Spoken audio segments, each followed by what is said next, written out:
Hey friends, Brian Brinkert back here, and man, we're starting the fourth week of our sermon series and devotions in Philippians. It's been a great journey so far, and we're looking forward to just continuing through this great book in the Bible that has so much to speak to us. In the season that we're walking through, as we've mentioned, both Paul and the Philippian church were going through some pretty major difficulties when this was written. And there's just words of encouragement and hope, point us towards confidence and faith and finding peace and joy through a relationship with Jesus.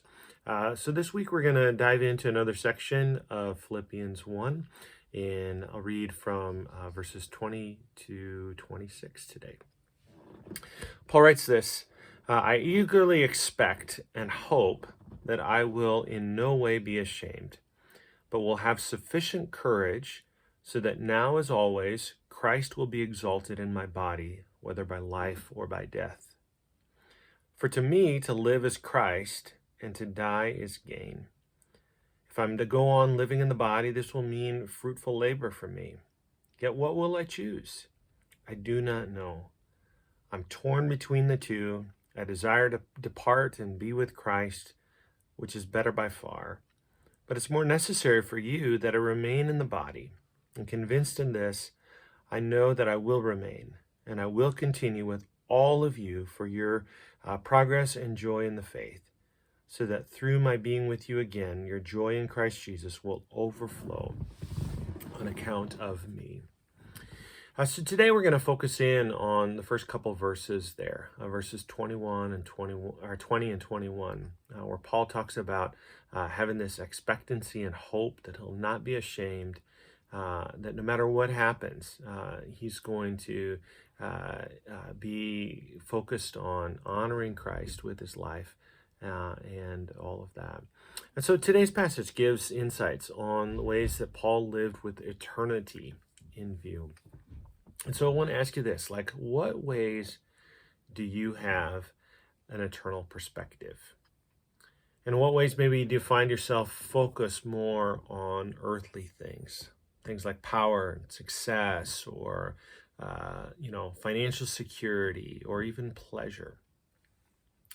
As you reflect on these couple verses, what might God be inviting you to change in order to have more of a kingdom perspective? Like Paul has. Secondly, in verse 21, Paul says these famous words. He says, "For to me, to live is Christ." I want you to take a few moments as you pause today to reflect on your connection with Jesus. Like, how is that relationship going? Where's it growing? And where do you feel stuck maybe? And maybe map out like a practical step or two that you can take today to invest in that relationship with Jesus. One of the things I mentioned this weekend in the message was as a married couple spends more and more years together, they begin to look more and more like each other often. Friends, that's our hope with following Jesus, is that as we just spend a lot of time with him, like we can look more and more like him, that our lives can be conformed to him, and that we can live and love and lead more like Jesus. So take some time, see what God's saying to you, map out some responses, and go out your day today with real expectancy and hope.